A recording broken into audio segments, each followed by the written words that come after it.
Somewhere in Whitehall, in the autumn of 2022, a civil servant opened a briefing document they had not been expecting to write. It was not about defense, not about energy, not about the cost of living crisis consuming every front page in Britain. It was about a farm, 1,000 acres of Cotswold countryside, a car park full of mud, a queue of people waiting 40 minutes for a jar of honey, and a man who had, entirely by accident, broken British planning law so completely that the government had no choice but to fix it. That man was Jeremy Charles Robert Clarkson, son of a Paddington Bear toy salesman from Doncaster, former motoring journalist, current accidental agricultural revolutionary, and the law he changed. He never once set out to change it, because this was never a planning dispute. It was the moment British farming legislation, untouched, largely unexamined, quietly failing real farmers for decades, finally met something it could not contain, and the people who were supposed to protect that law were the ones who broke it first. Here is what you need to understand before any of this makes sense. In 2008, Clarkson paid £6 million for Diddley Squat Farm near Chipping Norton, 1,000 acres. He was not, at that point, a farmer.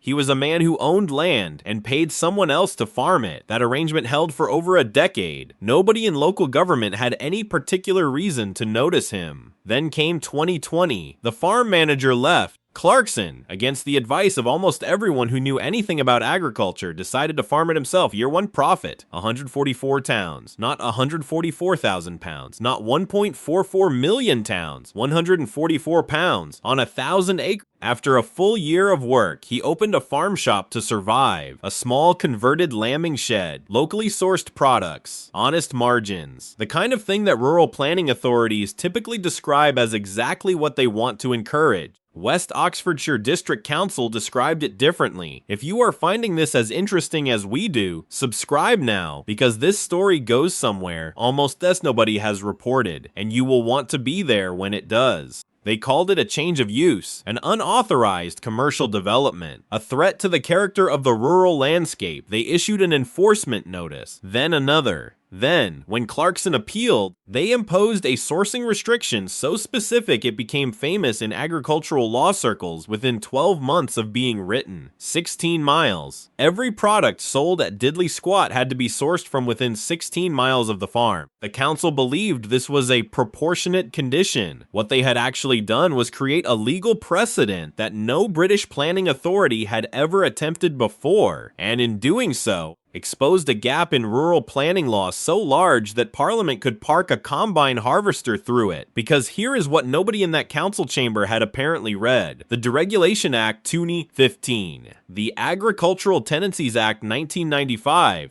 the planning guidance contained within the National Planning Policy Framework covering diversified farm businesses. Every single one of those documents contained provisions explicitly designed to protect farm shops, farm diversification, and rural retail from exactly the kind of enforcement action West Oxfordshire had just taken. The council had not violated Clarkson's planning application. They had violated their own legal framework, and they had done it on camera. Stop! Because this is the part that almost every version of this story gets completely wrong. The coverage at the time, and there was an enormous amount of it, focused almost entirely on Clarkson, his reaction, his column inches, his television series, his celebrity. What that coverage consistently missed was the legal architecture underneath the story, because what was actually happening, as enforcement notices piled up and appeals were lodged and rejected and re-lodged, was a stress test of British rural planning law that the system was spectacularly failing, and it was failing not for Clarkson. It was failing for the 216,000 farm holdings across England that had no television cameras, no national platform, no £45 million farm valuation providing a financial buffer while lawyers argued in Oxfordshire. Farmers running small, diversified businesses, honesty boxes at the end of driveways, converted barns selling their own produce, farm shops with 2 fridges and a card reader were facing identical enforcement pressures with none of the resources to fight back. Clarkson's case was theirs. He just had the means to take it all the way. Here's where it gets genuinely interesting. The 16-mile sourcing restriction was the condition that broke the legal argument open. On its surface, it looked like a reasonable local sourcing rule. Councils impose sourcing conditions on farm shops occasionally. It is not unheard of. The legal challenge was not simply that the condition was unreasonable. It was that it had been applied without the legal basis to support it. Under existing planning guidance, farm diversification, including retail, was explicitly encouraged as a means of supporting farm viability.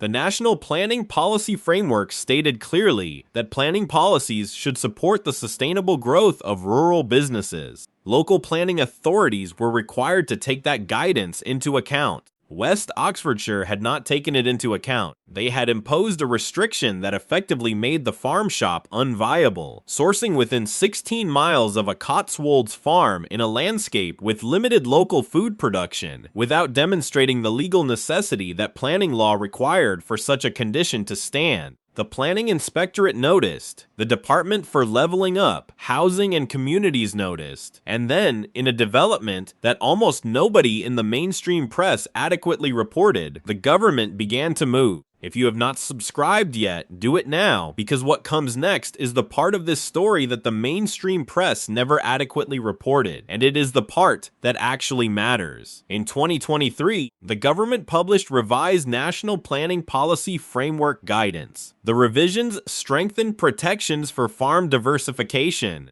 They tightened the legal test that local authorities had to meet before imposing restrictive conditions on agricultural retail. They made it significantly harder for a planning authority to do to a farm business what West Oxfordshire had done to diddly squat. None of the press releases mentioned Jeremy Clarkson. None of them needed to, because the legal change had not happened because of what Clarkson said on television. It had happened because his case provided documented, public, appeal-recorded evidence of exactly how the existing framework was being misapplied. Evidence that campaigners and farming organizations had been attempting to place before government for years without the traction to make it land. The NFU, the National Farmers Union, had been raising concerns about rural planning restrictions and farm diversification barriers since at least 2019. They had briefing documents, they had case studies, they had data. What they did not have was 4 million people watching the problem happen in real time, in high definition, on Amazon Prime. Clarkson provided that. The NFU provided the legal framework.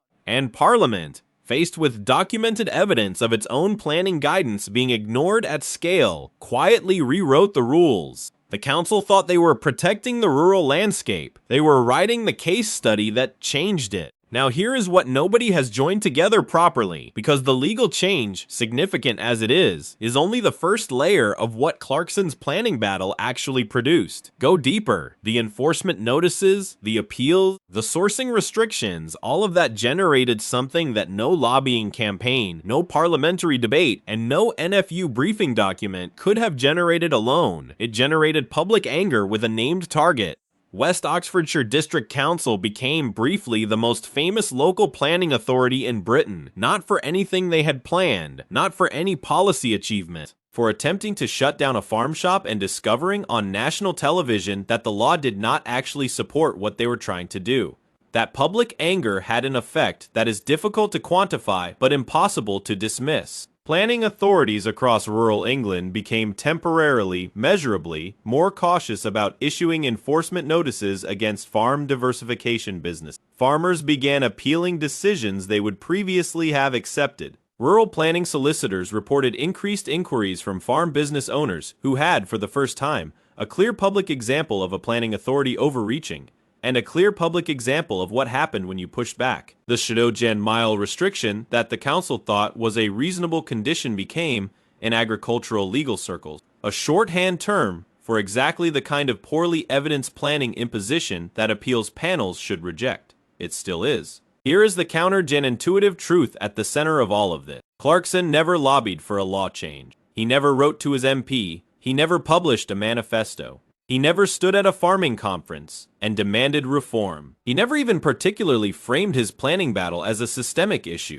He framed it as his planning battle, told with the specific combination of fury and self-deprecation that made 1.5 million people feel like they were watching their own argument with their own counsel, just with better camera angles. And yet the law changed because you cannot manufacture genuine injustice. You can only find it, point a camera at it, and let an audience of millions watch what happens when it goes unaddressed. The council provided the injustice. Clarkson provided the camera. The audience provided the pressure. Parliament, eventually, quietly, without anyone receiving credit, provided the fix. That is not celebrity influence. That is how democratic accountability is supposed to work. It just rarely does. But do not mistake the legal change for a clean resolution, because here is what is still broken. The NPPF revisions that followed the Clarkson case strengthened guidance. They did not rewrite primary legislation. The Agricultural Tenancies Act, which governs many of the arrangements under which diversified farm businesses actually operate, has not been substantively updated since Itenjobajoshuwu. Local planning authorities still have significant discretion. The same discretion that West Oxfordshire used. The strengthened guidance makes overreach harder to sustain on appeal. It does not make overreach impossible to attempt. And for a farmer without Clarkson's resources, without the television deal, providing Shiyumbang to Iyumbang Yunli Lion annually, without the legal team, without the national media attention that makes a planning enforcement notice a public relations disaster for whoever issues, the practical protection offered by improved guidance is real, but limited. The Ariel Lodinin farm holdings that this story was always really about are not all equally protected by what changed. Some are better protected. Most still face the same pressure they faced before, and the primary legislation that would provide genuine durable protection for farm diversification across England has not been introduced. The bill that would make it genuinely difficult legally, not just reputationally, for a planning authority to repeat what West Oxfordshire attempted has not been written. Clarkson's Clause, as it is now sometimes called in agricultural legal circles, exists in guidance, not in law. That distinction matters enormously. Stand back. Look at the full picture. A man buys a farm for Felo Yunli Lion in Liantenin Ba. He attempts to run it himself in Liantenin Arshu. He makes Ibai Sirsi Yungbang in year 1. He opens a farm shop in a converted shed. A local planning authority, applying a legal framework it had not fully read, issues enforcement notices and imposes a Shilo mile sourcing restriction that its own planning guidance did not support. The enforcement action generates 5 series of television watched by millions. It generates a planning appeals process that the Planning Inspectorate and the Department for Leveling Up both review. It generates documented public evidence of rural planning guidance being misapplied at scale, evidence that farming organizations had been attempting to place before government for years. The government revises the National Planning Policy Framework. Rural planning authorities across England become measurably more cautious about enforcement action against farm diversification business. Agricultural planning law solicitors report a significant increase in farmers appealing decisions they would previously have accepted. And Diddley Squat Farm, the 1,000-acre Cotswold holding that made eBay Sisser in its first trading year, is now conservatively valued at Siyingbang Wuyunli Lion. Anchors a brewery generating Fei Arshid Sen million in annual revenue, a pub employing Yulsado people, and a television deal worth between Shiyingbang and Iyingbang Liaoyuni Lion annually. The farm shop is still open. The honey queue is still 40 minutes on a Saturday. And somewhere in the NPPF guidance that local planning authorities are now legally required to consider before issuing enforcement notices against farm diversification business.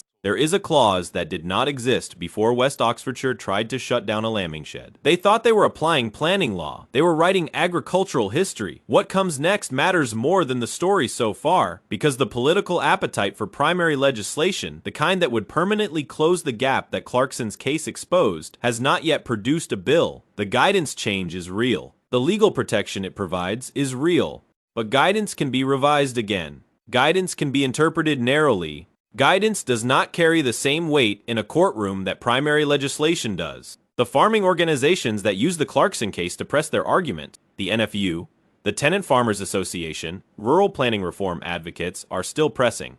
The lobbying is ongoing, the gap is still there, and the next farmer who opens a converted shed, prices their honey honestly, finds a queue 40 minutes long, and receives an enforcement notice from a local authority that has not read its own planning guidance. That farmer now has better grounds to appeal than they did before Liantenin Arshuar, but they still have to fight. That has not changed. The most remarkable thing about Clarkson's Clause, if you want to call it that, and agricultural planning lawyers increasingly do, is not what it changed, it is what it revealed. It revealed that British farming legislation had drifted so far from the reality of how farm businesses actually survive, in the 21st century that a man making ibaisigisi profit on 1,000 acres could stumble into a legal gap that no one in Parliament had noticed was there. It revealed that public attention, applied to a specific injustice with documented evidence, can move government faster than decades of professional lobbying. It revealed that the most powerful agricultural reform advocate Britain has produced in recent memory never set out to be one. He set out to grow cauliflowers. The cauliflowers failed. The law changed. That is not a celebrity story. That is not a planning dispute. That is not even really a television program. That is what happens when a system built for a different century meets a reality. It was never designed to accommodate, and the collision is loud enough, and public enough, and funny enough that even Parliament eventually has to look up from its briefing papers and pay attention. Clarkson did not change the law because he is famous. He changed it because he was right. And that, in a country where being right is rarely enough on its own, is perhaps the most remarkable thing of all. If this one landed the way it should have, subscribe, because we cover the stories underneath the stories, and there are several more where this came from. A genuine question for the comments below: did any of you visit Diddley Squat during the planning battle? Not for the television connection, but specifically because of it, because we genuinely want to know whether that Sister Gen Minute honeycue was a protest, a pilgrimage, or just very good honey. Thank you as always for watching.